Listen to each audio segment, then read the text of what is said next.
Hey everyone, welcome to another episode of Darshan Talks. Today's talk is going to be really interesting because it's about a current topic that everyone's been talking about, which is Mark Cuban's pharmacy. And it's supposed to be this huge deal. And I'm excited, quite honestly. If it delivers on what it promises, I'm really excited because I think patients need cheap alternatives, cheap drugs. And I'm very excited about the possibility of enabling that. However, the truth is that I know absolutely nothing about drug reimbursement. It's very difficult for me to fully understand and learn how to separate the wheat from the chaff. So I decided to reach out to a friend of mine who is on here right now. He is the National Managed Care Practice Leader and COE Director for Willis Towers Watson. Formerly known as Willis Towers Watson, now known as WTW. You can find him via his email at kenneth.white@wtwco.com, which is a new email address, by the way. Or you can actually find him on LinkedIn at Kenneth White. Our guest for today, Kenneth White. Hey, Kenny. Good afternoon. How are you doing? We're doing well. I'm doing great. I'm not sure why I used we, because that would be like the royal we, if you will. Well, you are the royal we. I do take a royal we, but I'm not going there. Exactly. That was too easy. I could have done better. It was a slow, easy one across the plate. I am not swinging at that. Let's start from the beginning. What Sure. is Mark Cuban promising? Why is it such a big deal, assuming it delivered on everything it says it wants to deliver on?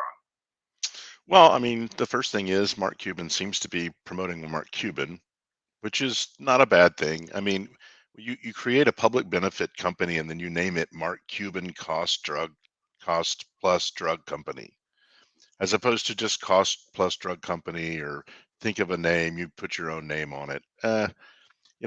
That's Cuban.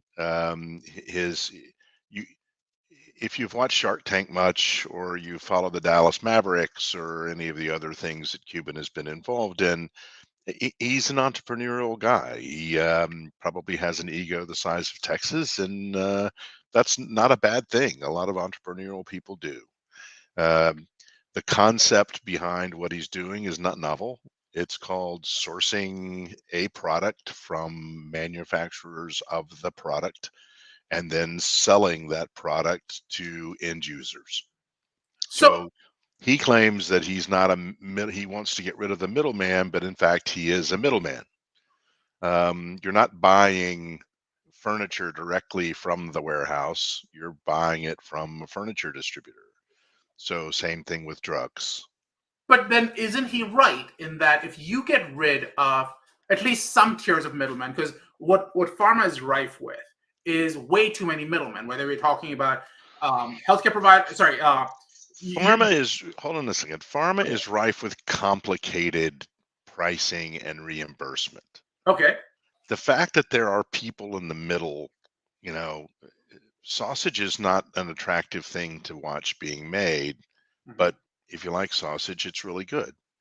So in this case, the concept isn't so much how you get from point A to point B, it's what point B is in terms of a price. So if you look at the theory, and it's not the theory, it's the way he does things. And it's simple.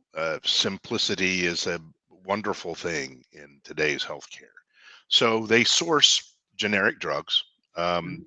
They claim that they have access to up to 800 of them now. Mhm. They ramped up very quickly. I mean, they Mhm. didn't go live until earlier this year. So they've ramped up very quickly. They source generics only.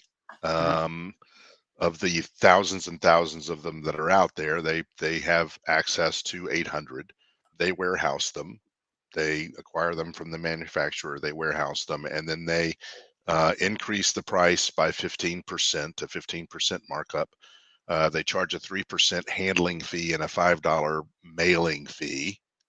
Um, and then that's what it is. So if the drug costs $10, Mhm. then you add $1.50 to it for the 15% markup. You add $3 for handling, which makes it $14.50, and then you add $5, which makes it $19.50.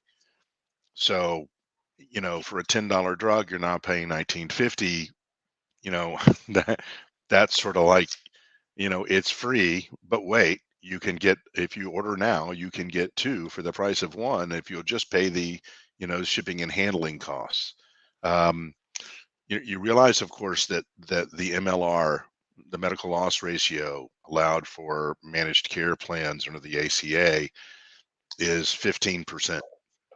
So they have to include all administrative expenses out of a premium dollar within that 15%. If they don't, then you run into problems. So that includes their profit margin, all expenses, all administrative expenses, et cetera, within that 15%. So Mark is taking the 15% and then adding another $8 to it, which, if it gets drugs into the hands, first of all, they don't take insurance. Hmm. So it's solely self-pay. So it's sort of like a online version of GoodRx. Hmm. GoodRx is a point of sale discount. Hmm. So we discussed those last time you and I talked, the Yep. patient assistance programs. So if you go to CVS or Walgreens or whatever and you get your medication and you use one of the patient assistant programs, you can get the drug at a significant discount over what the standard retail price of the drug would be. Right. So in this case, basically that's what Cuban is doing. He's just doing it through a mail order process as opposed to anything else. But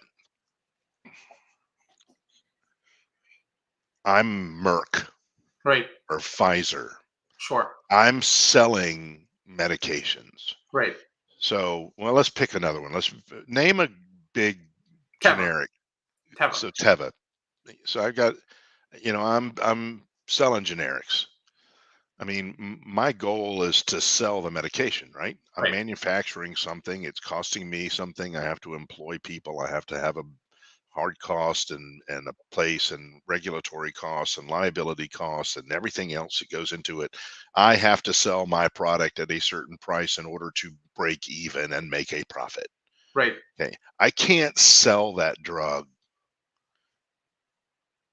to Mark Cuban any cheaper on a bottom line price than I can sell it to Express Scripts or OptumRx, because OptumRx is sourcing medications for 45 million people. Right. The Mark Cuban is selling to a million, maybe. right. So if I'm selling the drug, I can't sell it to Mark Cuban cheaper. So what happens between the sales price on this end and the end price? If I go with my insurance Hmm. and let's pick a drug. I don't, everybody knows my health history. Irbesartan, Sure. generic hypertension drug. Yeah. So on my insurance, even before I hit my deductible, it's dirt cheap. Right. I mean, I get 90 days for $25. Right. And once I hit my deductible, it's basically free. Right. So to me, if I didn't use my insurance and I bought that medication from Mark Cuban, it's probably going to be more expensive buying it from Mark Cuban because Aetna Hmm. or Cigna or Humana or any of the Blues or United, they have, or they're using a PBM. It's, Caremark, it's Ingenio, it's Prime Therapeutics, it's McKesson, it's OptumRx, it's ESI. Hmm. They have contracted prices for those drugs. Now, how that price gets down to what I pay, Hmm. that's the complicated part that everybody gets confused about, Right. which is, okay, I'm going to charge $10, Hmm. but based on volume, I'm going to give discounts and or rebates down to $7. And then when it's dispensed to the member, they have to pay 20% or 30% of the $3. So it depends on whether you're comparing apples to oranges or apples to apples as to whether or not what he's doing is good or not. Now, obviously, he doesn't take insurance. So you're an uninsured person. If the drug is cheaper from Mark Cuban costplusdrugs.com than Mhm. it is retail pharmacy or with using a GoodRx or something like that discount, then hell yeah, it's a great idea. So I have several questions associated with this. So let's start with the first one, which was from one of the things I learned in conversations with you was actually this was actually from a different client. Actually, I was in this situation where a client said, "I want to give my drug away for say $100, but if I contract with a third party insurance company, which I have to because that's the vast majority of companies out there who will end up paying for this and give me access to patients, they want to be able to demonstrate to their members that they can get a good discount. So I have to give them I have to give them as high a number as possible so that they can show a massive discount from that. So Right. it's that perverse incentive that causes this. So But so who cares? well, because I think that's the market, right? That Mark, I say But Mark like I know him, but that Cuban's targeting. Go ahead. Cuban is targeting a market that does not have a white knight other than GoodRx or the other uh, similar programs or things like the patient assistance programs, Mhm. because none of what he's doing has anything to do with CMS. CMS is the largest buyer of drugs on the Right, planet. right, So this does not, it's not Medicare, it's not Medicaid, it's not TRICARE, it's not FIBA, it's not CHIPS, it's not any of that. yep, It also has nothing to do with the Affordable Care Act. It has nothing to do with commercial, um, and it has nothing to do with self-funded health plans. right. It's only the uninsured. Well, So, not quite though. It's or people who don't want to use their insurance. exactly. So you So pointed if you out, have a high deductible, so let's assume for a moment yeah, that you're an ACA member, yep, and you've picked a bronze level correct, plan. You're 95% government subsidied anyway, and your deductible is 5 grand. Although I think the deductible on some of those plans is $7,500. So I correct, mean, $7,500. So unless you're an inpatient, you're trying to negotiate the costs of your health care outside of insurance anyway, because you're not getting any benefit out of it because of the deductible. So in that case, you can choose not to use your insurance, yeah. um, and just go straight to Cuban's deal and get your drugs. And again, if it's cheaper doing it that way, it's like going to Walmart. I mean, I don't know what Walmart charges. I didn't, I didn't look up their price deal. I did look up a few, Right, right, and in fact, I looked up on Cuban's website and on my own personal website for my carrier, right. and the cost is actually cheaper for me on mine than it is on Cuban's. Sure. But that's because I have good insurance. And if you don't, or you have a very high deductible, this may be a great idea. And from if he can ramp it up to where he's got economies of scale, Right, then hey, there's nothing wrong with doing it. It's I shop at Walmart. There's nothing right, wrong with Walmart. right, I mean, and if you could get something that's a generic drug from a warehouse in Dallas right. or outside of Dallas, and they'll ship it to you, and it's cheaper than getting it anywhere else, then why not? So I what mean, we're I saying had here, a pet who required a whole lot of.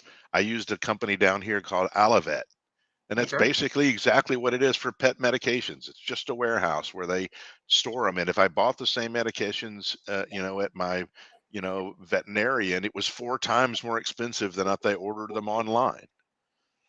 Same drug. So, You know, first of all, we have a comment from Jyoti Ranjan who goes, "Isn't the cheap availability of generic drugs what this is all about, irrespective of the 8% cut, as he stated?" I'm not sure I fully understand the point, but as I understand it, yeah, it is about the cheap availability of generic drugs. The issue, I think, that the flaw, as I see it in the Cuban plan right now, at least, is that it's only about the generic drugs. I think a lot of people are. Go ahead. And feel free to answer th- Jyoti Ranjan as well. But yeah. that's both the bane and the beauty. Once you, and in fact, they're building currently a manufacturing plant outside of Dallas where they intend to manufacture generic drugs. Now, that, in my opinion, is a bad idea. Mhm.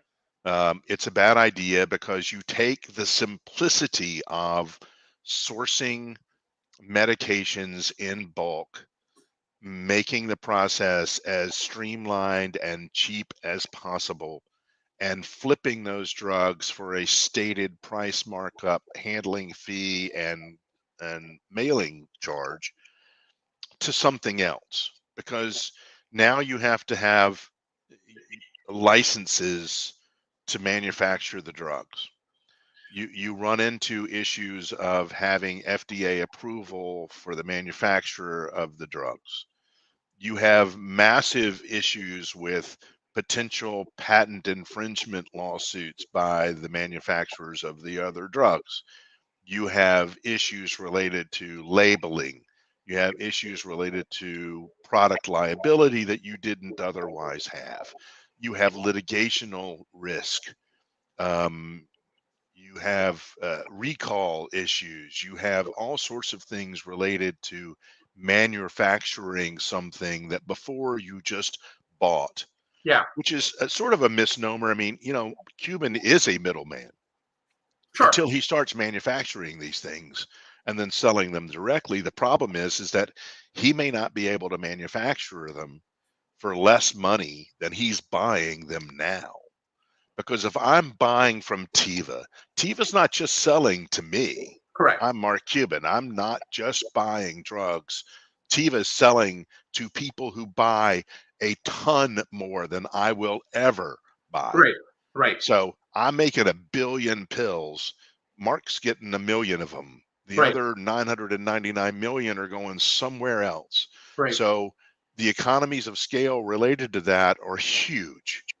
But Right. if I'm going to make my own 1 million pills, the per pill cost is going to go up. So I actually agree with you. I think it's. I didn't know he's trying to build his own pharmaceutical company. I think that's a terrible idea on multiple other reasons. You outlined several of them, but I think there are companies that have done it. To be clear, DaVita, Fresenius have done an incredible job with it. It's exposed them to some liability, but they are a vertically integrated company. DaVita's in the middle of a massive antitrust lawsuit. Right. Right. And I think it's one thing to be able, and I think we're going off topic with me talking about my skill set, but I think it's one thing to be in the business of reimbursement. I think it's a totally different beast to get and do it for 500 drugs.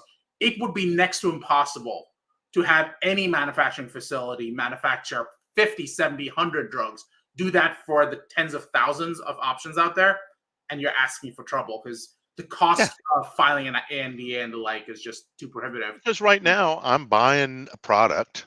Yeah. It could be anything. It could be gloves. It could be widgets. It could be whatever it is.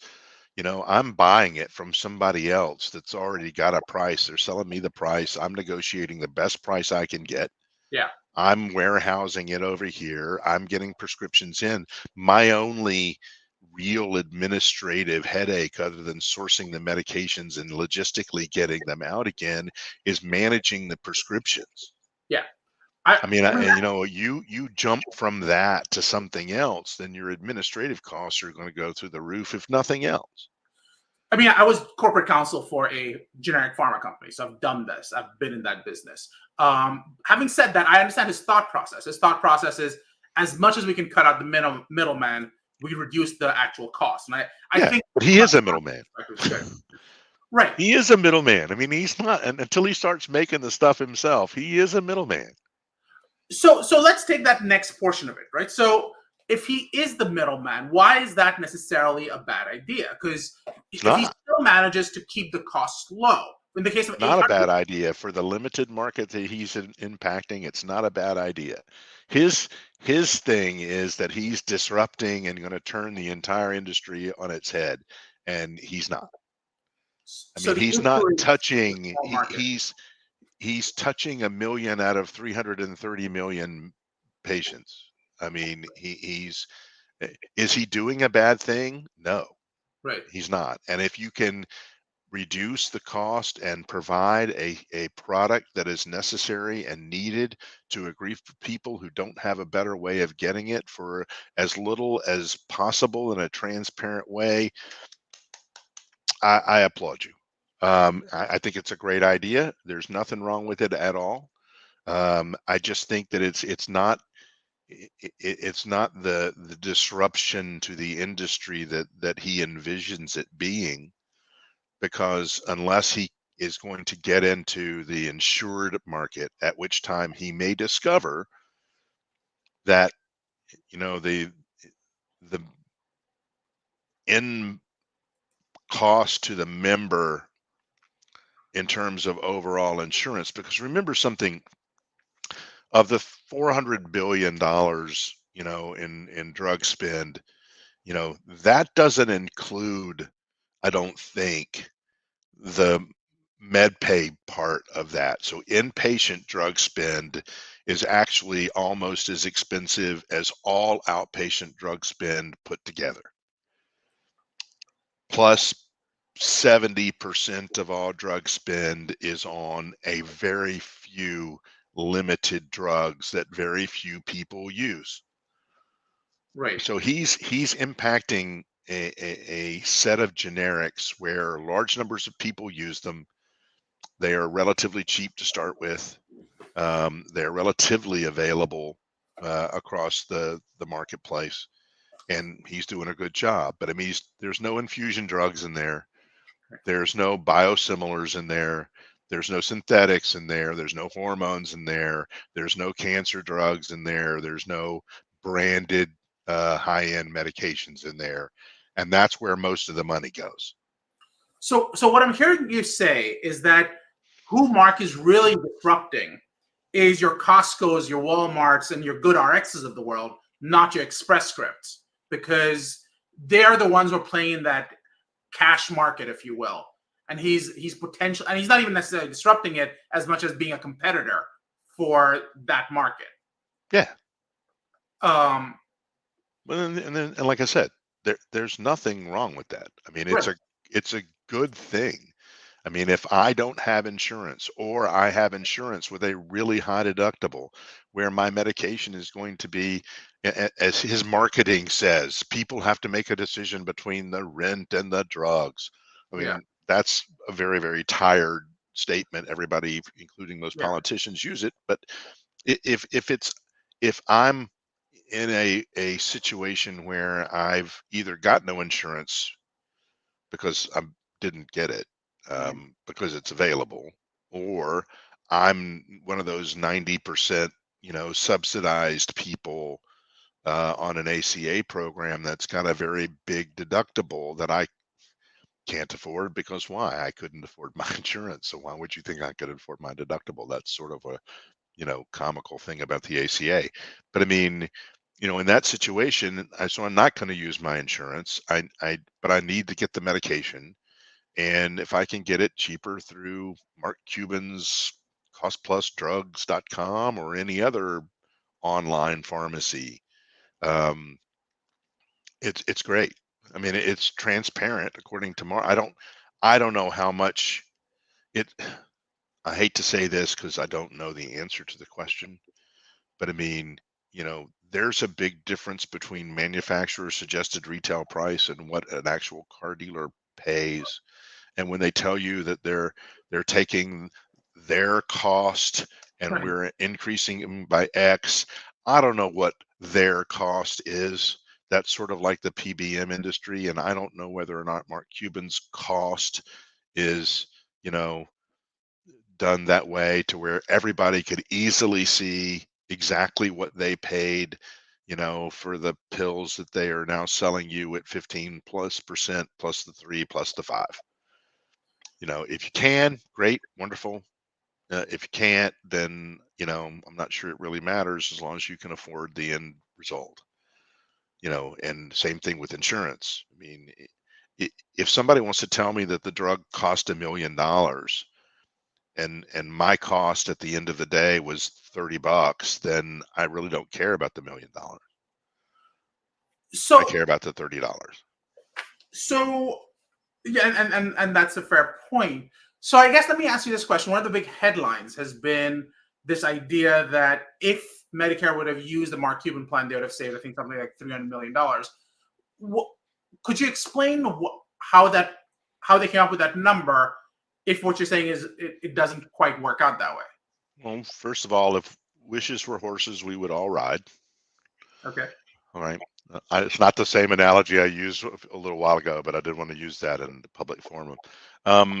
So the concept being, if Mark Cuban's company had been around 3 years ago when the data was collected for the little study that they used for their marketing, which I think it was probably effective marketing on their part as opposed to any type of real scientific study, but they have a person, or they are using a person who said that if we went back and we looked at the drug spend for Medicare back in 2019 or 2020, I believe it may have been 2019, and if you had used drug pricing from Mark Cuban's drug prices, they would have saved $3.6 billion. Well, Right. first of all, it didn't exist in 2019, so it's a useless, thing.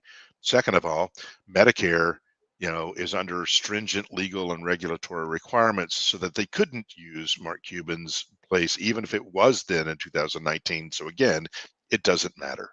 I Okay. mean, that's like saying if I bought something for $100, but I bought it for $80, then I'd have saved $20. Well, yeah, you would have. That's great math. I like that. I was never really good at math. I have a calculator, but even I can do that one. So it's it's inverse reasoning. It doesn't really make much sense. The problem is that it doesn't have a corollary because Medicare can't use Mark Cuban's pricing schedule. They are statutorily and regulatorily prohibited from doing so. But So let's say they could. Does that matter? Like, is it a simple thing of opening up the options, or I mean, is there a legal process for if today was Tuesday, then today would be Tuesday. But that? they can't. Okay. There are several dueling pieces of legislation in the House and in the Senate at the moment that are again directed at lowering the price of drugs, which Right. isn't lowering the price of drugs at all. It's reducing the increases in the price of drugs over time. So it won't make the drugs cheaper, it just makes the increase lower because we've had anywhere from 9 to 35, 36, 37% per year increases in both outpatient and inpatient drug spend in the last 10 years. Right. I mean, 10 years ago, by a huge margin on the graph, the biggest chunk of the 4 trillion that we now spend on healthcare was inpatient care, which Right. would include inpatient drug spend Right. because that's not so if Correct. That's you're not separated out. Yeah. we don't have to explain that hopefully, but I mean, but now the total drug spend is approaching what we pay for inpatient care.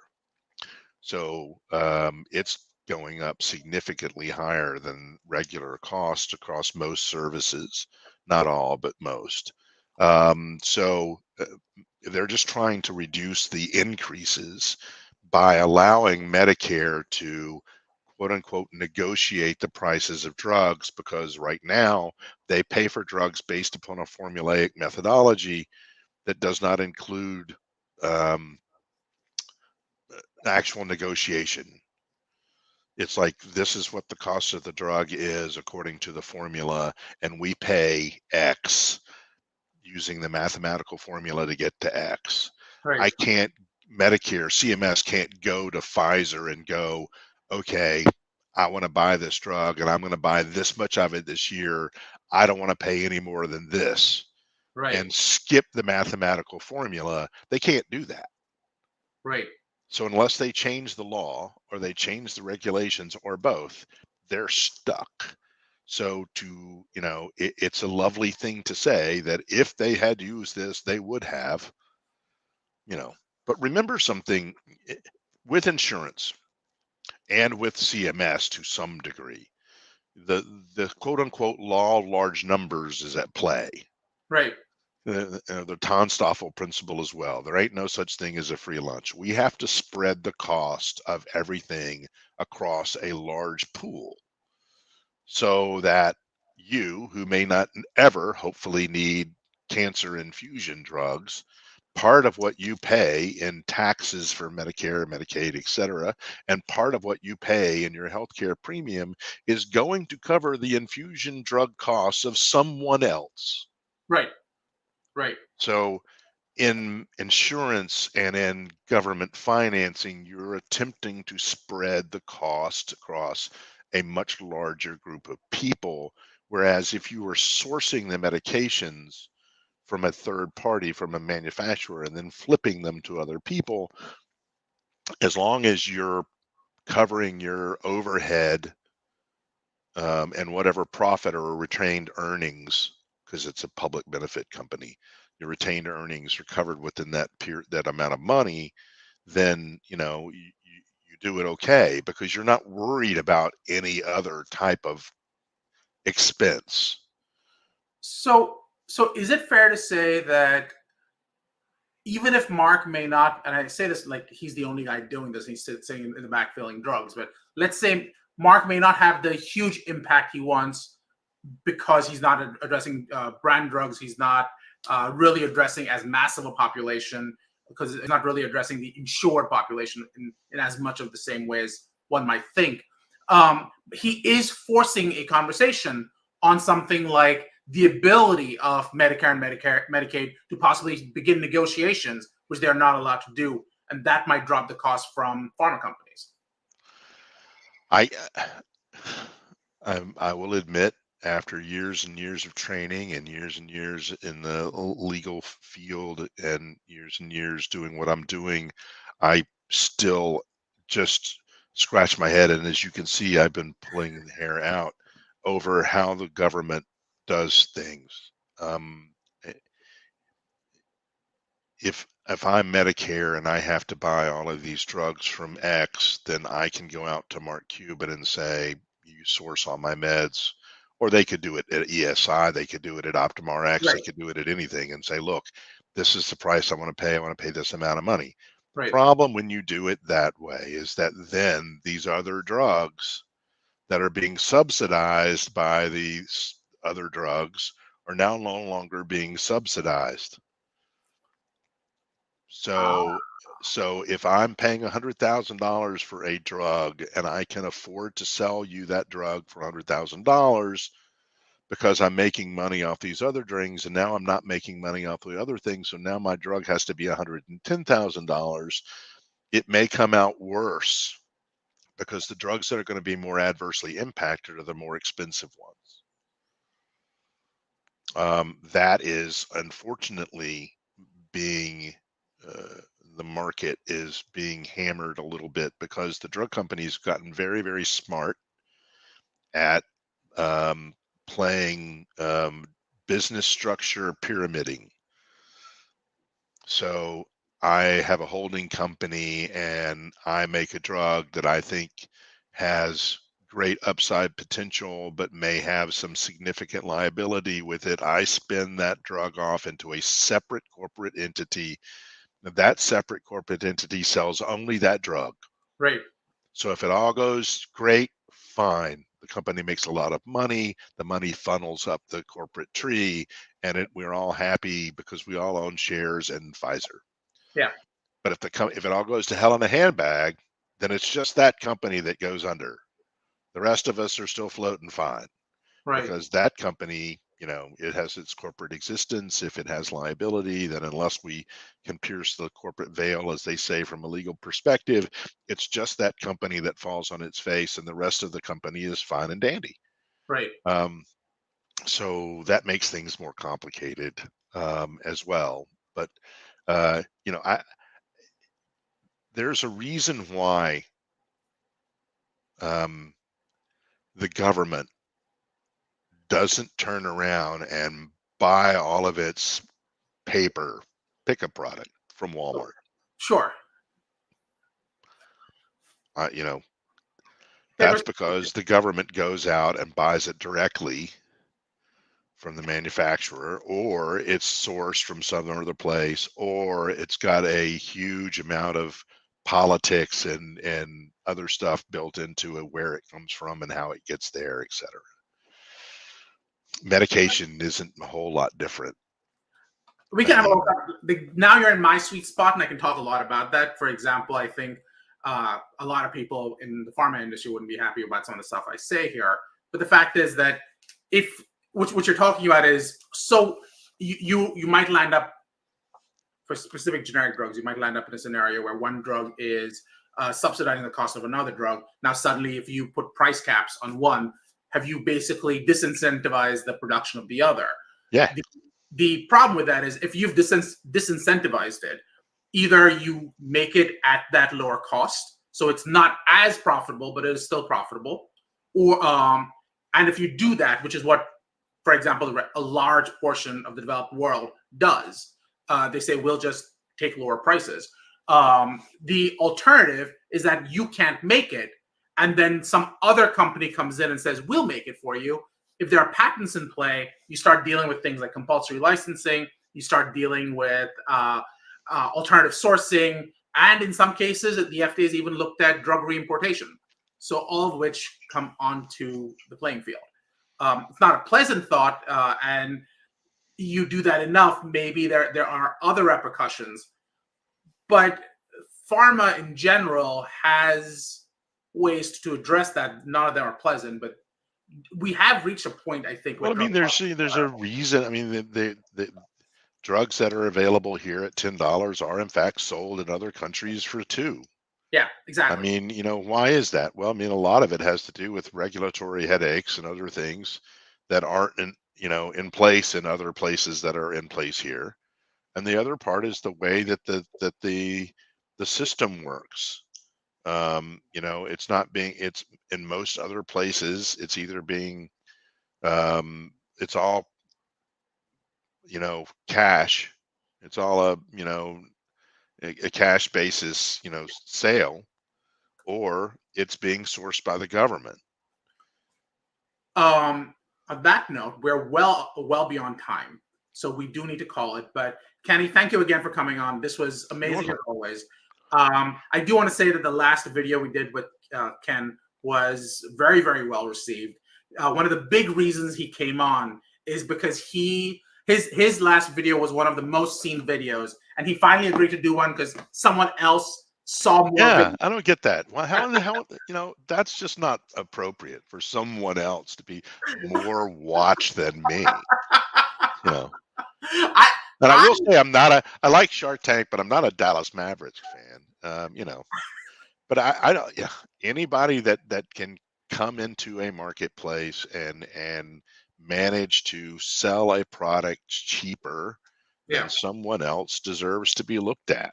It's just not going to be the kind of earth changing, status changing matter. It won't move the needle. It'll move the needle for individuals, correct, which is a good thing. but not at a. It will not move the needle for the country, you know.